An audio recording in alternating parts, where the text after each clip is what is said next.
later too. We have two more properties to be explained now. So the first one is ionic compounds. We know these are crystalline lattice. Ionic compounds are hard, not soft, hard and brittle. Hard and brittle. You know, you all understand what do I mean with hard, right? Everybody? Hard. When you touch, you understand. You get pain, right? You get pain. So you feel that it's hard, right? And what do you mean by other word? Brittle? Brittle? So if you have a glass, we drink in water in glass or glass piece, if you fell this on ground, what would happen? Okay, okay. So this breaks down. Okay, breaks down. So this is I was talking about brittle. They break down easily. Okay, they're hard but brittle. Do you think these two are opposite word? Hard and brittle? Hard and brittle. She says similar. Not always similar. These two have difference and also kind of not completely different. Hard, the opposite word of hard is soft. Okay, not brittle. Opposite word of hard is soft, not brittle. But brittle and hard could be together. That we're gonna get here. Why hard? Why hard? So see here, I show one sodium chloride with sodium chloride. And now you certainly have touched sodium chloride, right? Right? Did you touch sodium chloride crystals?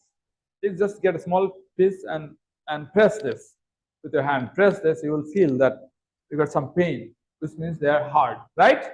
So here ions, here ions, here ions, and many other ions, you know.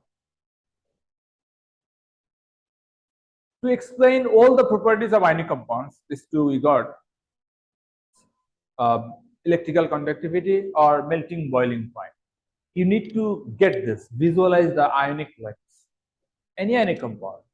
You should first visualize the ionic lattice, then you will answer the question. Whichever is the property, melting boiling or electrical conductivity, or I say what, hard and brittle. You should visualize the compound is like this. Then this is easy for you.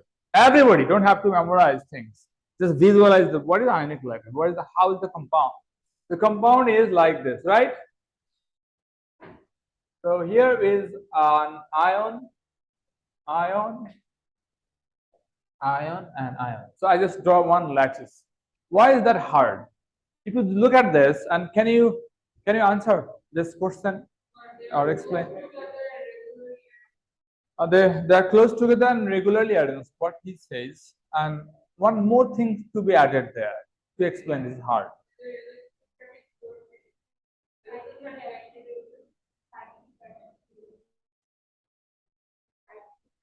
Tightly packed. So that he already mentions there. There is no molecule, right? So intermolecular space, intermolecular force, many atoms. The main point I still don't get. Main point. Why is that very hard? No, not all the solid are hard. Some solid are soft too. So the foam, you have foam, right? Candle. Isn't candle solid? Is that hard? No, soft. So solid is not there. So I say look at this and answer the question. If you look at this, the diagram is talking to you. If you can listen. No free electrons is not there. It's not. So this reason is a cation is attracted by few anions with strong electrostatic attraction. This is the main point. This you learn when you explain the melting and boiling point of ionic compound. Okay, you need to separate them. When you heat, they get separated, right? And that needs large amount of heat because the bond is strong and because one is bonded with few others, right? This is also there for hard. Hard means you try to deform this. If a solid is deformed by tossing, this is soft. Understand? Suppose a candle. You press that would be deformed easily. A foam, if press would be deformed easily. Okay, why? Because bond there weak. Because bond there weak. When bonds they are weak, then that can easily be deformed. Understand me? When the bonds they're weak, they can be easily deformed. When bond they're strong, then difficult to deform them with pressing or with temperature. Understand? So this question is somewhat with the question of high melting point. Similar. This property is similar. Understand? So you have this. What do you say? They're closely packed. This is also answer. Also a point why this is hard. But with that part, this is closely packed. With that part, with that information, you need to add another information. What is that? About strong bond. Understand? Everybody understand? Yes, yes. Strong bonds between cation anion and crystalline lattice and closely packed. So you just know this. You can answer the explain the melting point. Okay. So these are the points also here. These are the points also here. Just one more point. You say they're closely packed. Okay. Okay. Should you memorize this, or you think that these are rational? I want to show. I want to prove that these things which I say are rational, logical. Because if a thing, suppose my hand, is this very hard like wood or like metal? My hand cannot be, because when I press this, it deforms easily. Okay, here the skin, muscle, they move. Skin, muscle move. Okay, so this is why this doesn't feel so hard. Understand? So when is that hard? When the particles there won't move. I press the particles there won't move, and that's hard. Why don't they move? Because they're tightly and closely. Two words: tightly and closely. So this to explain why is this hard, tightly and closely. Mean that these two. Understand?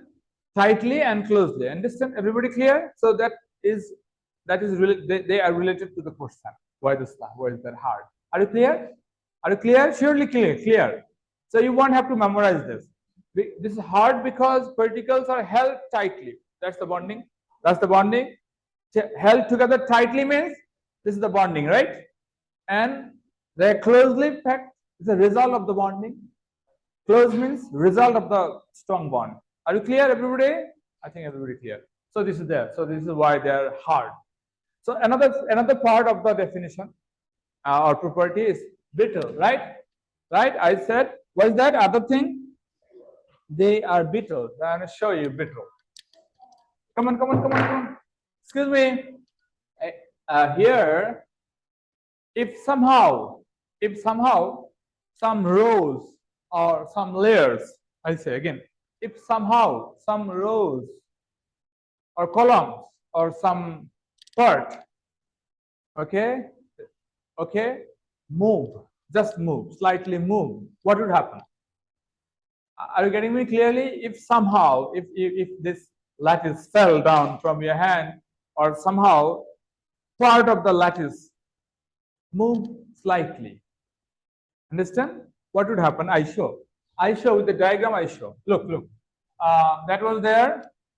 These two lines or these two columns. That's what I move. Here was a chloride, right? Wasn't there chloride? The chloride is here now.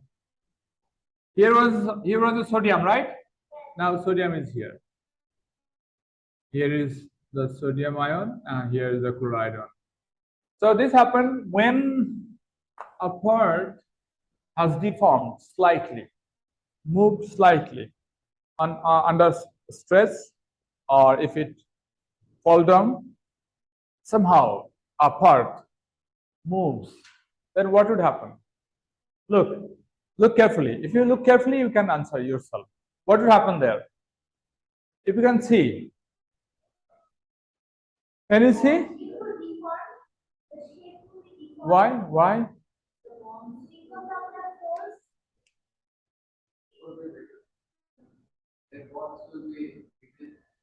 Bonds will be weakened. Why?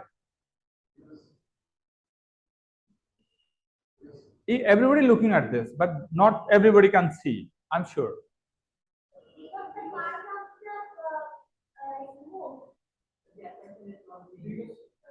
What do you say? The Attraction is not being there because like there is negative. Yeah, that's there. He sees. He can see. Here is a negative ion, here is a negative ion, right? Should the negative ion attracts negative ion? And here's a positive one and positive ion, right?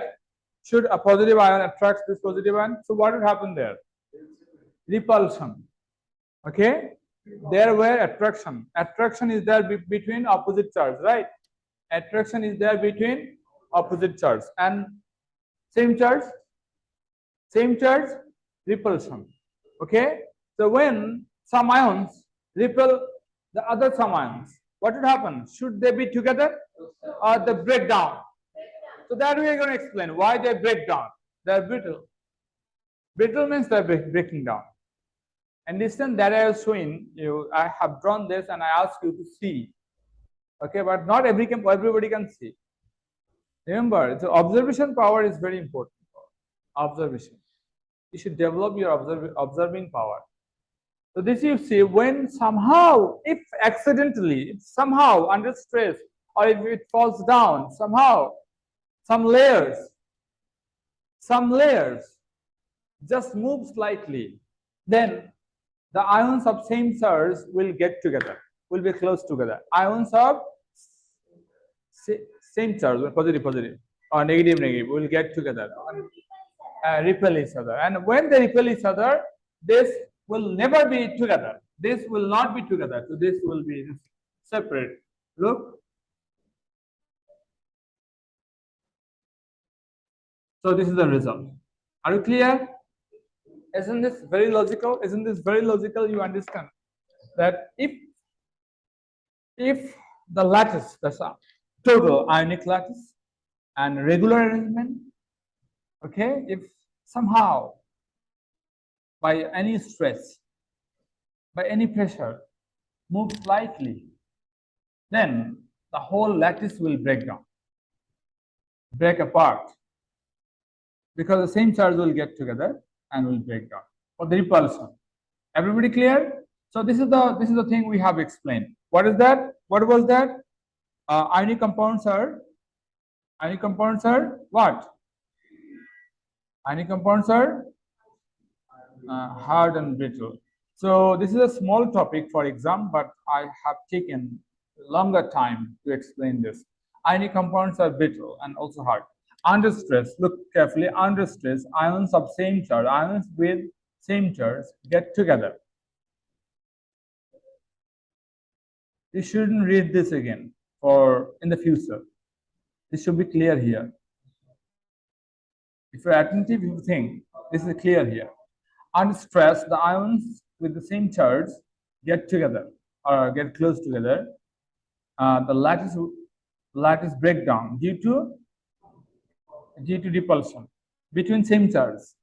Repulsion between same. This you see here in the diagram, and what you get.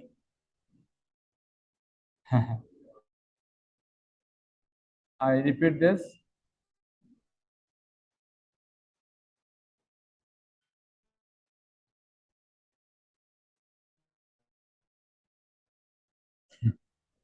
This was very slow. And what do you get there? Positive, negative together. And if this happens, then this will be there. I think everybody clear about this property. Now we're going to study another property, which is the next property, solubility. Next property is solubility. Will be here. Next property, right? Next property will be solubility. Solubility means we mainly mean soluble in water. Solubility mainly we think solubility in water. Solubility can also be in other solvent. Solvent means normally we think liquid. Okay, we learned this in our previous chapter. Solubility was a chapter, right? State of matter, salt, soluble in water. And we generally think water is the solvent, but could be other liquid to be solvent. Suppose ethanol, kerosene, petrol, diesel, many liquids. Thank you very much. I was. This is the question. This is a puzzle. This is a puzzle. That how come? She asked me. Sodium chloride or ionic compound. If you want to melt this needs so large heat because they are closely packed. Because one attracts few others. Because the attraction is very strong. Right? How must I repeat them? How must I repeat? You just need to receive that once. A cation attracts an anion strongly, and not only a cation, an anion, there are many, and so there are many closely packed that if you want to remove them, separate them, we need so large amount of heat. But what happens when you add them in water? When you add them, that means a lattice. Look, we are going to add this lattice in water. What would happen? What would happen? You know, that dissolves away. I mean, disappears. So in one way, this is similar with the melting. When we melt with very large heat, then ions get separate. The ions get separate when we melt, not this. When we melt. So this is why we need so large heat to separate the ions. Because we are breaking the lattice. Large heat. So here, when we are adding this in water, we're adding this in water, the same thing happening here. What is that same thing? What is the same thing? The lattice break down. No. Same thing means the lattice here will break down. The ions will split. So how so much energy is there in water, even in cold water, to split the ions? To split the ions certainly need large amount of heat, right? But where is the energy here? When you add the lattice in water, the lattice breaks down and gets separate and dissolves. Now, how is that? So this is here. I show you. This is here. I show you. Everybody, this I'm going to show you here. What is that here? Everybody, excuse me. You see now, right? I show you an ionic lattice. Here is a big sodium, okay, and beside this there should be a big what? Chloride. Chloride ions are a little bigger than sodium, okay, and then more. There are more. This is another chloride. Then there should be another what? Which ion should be here? Another sodium. Yes, sodium. So this is how it goes on, right? Right? Here should be a sodium, and here should be a chloride. I don't write everything there. Just you understand. Here is a sodium. Here is a chloride, and they're strongly bonded, right? Strongly bonded. You know this. They're strongly bonded. When this lattice is added to water, deep in the water, that I was talking. The lattice is deep in the water. Then water molecules, look, water molecules pull the ions away into the water. Understand the last sentence I say? Water molecules pull the ions away from lattice to the water. You understand me what I say? If you get a heavy object, if you get a heavy object, suppose a heavy table, right? Heavy table which you cannot move alone. You cannot move the table alone. But if you are 4 or 5 or 6 persons together, can you lift the table? Yeah. So this is happening here. This is a combined force. Due to combined force of water molecules. There are so many water molecules there, right? There are so many water molecules. Suppose here is the water molecules are like this. Here, water molecules are like this, like V, kind of V, a shape. Okay, we'll describe the shape and poles later. not required for this class. So there are many water molecules. I say this is a water molecule, right? And this is also a water molecule, right? This is another water molecule, another water molecule. This is the water molecules in water. They all together, a few of the water molecules pulling the sodium ion into the water. So when this happens, then this is not there. This sodium is not there. Where is the sodium gone? Look, this gets away from the lattice. And in the water, when this is in the water, water molecules surround them. Water molecules surround the ions like this in water. So this is a single ion, right? This single ion was in the lattice together with many other ions. Now the single ion is a single, not bonded to other ions. This is caused by pulling of the water molecules. Everyone understand? So this is how ionic compounds dissolve in water. You don't need to describe this in details. For your O level, this is enough. This is enough. I hope you understand just this. So see here what I show. The ionic compounds are often soluble in water, but usually insoluble in organic solvent. Organic solvent means the other liquids. You know, there are many other liquids. You say ethanol, petrol, kerosene, diesel. These are organic solvents. These are organic, meaning I will teach you later. We have a chapter to teach you organic solvent. Okay, are you clear now? I just give example that water is there and most other liquids are organic. And when you add salt, suppose sodium chloride, in water that will dissolve. But if you add this in other organic solvent, what's that? Insoluble, mostly insoluble. Understand? Why is that? Why is that? Why is that? Look, water is a polar solvent. It's a type of solvent. We say polar. It has pole, positive pole, negative pole. Water has pole, positive pole, negative pole. Like magnets have pole, right? Magnets have pole. Water molecules. Every of the water molecules is polar. Every of the water molecules has poles, one positive pole and negative pole. And because they have poles, they attract the ions. Is this rational? Is this rational? You understand? Because they have poles, they will attract the ions. Positive poles of water molecules. Positive poles of water molecule will attract which ions? Anions, yes. Negative pole of water molecules will attract cations. So this is how the poles are important. Poles are important to dissolve an ionic compound. Poles to be there. As water we say polar. I mean having poles, they can attract the ions and get into the water. Everybody clear? So now is the question.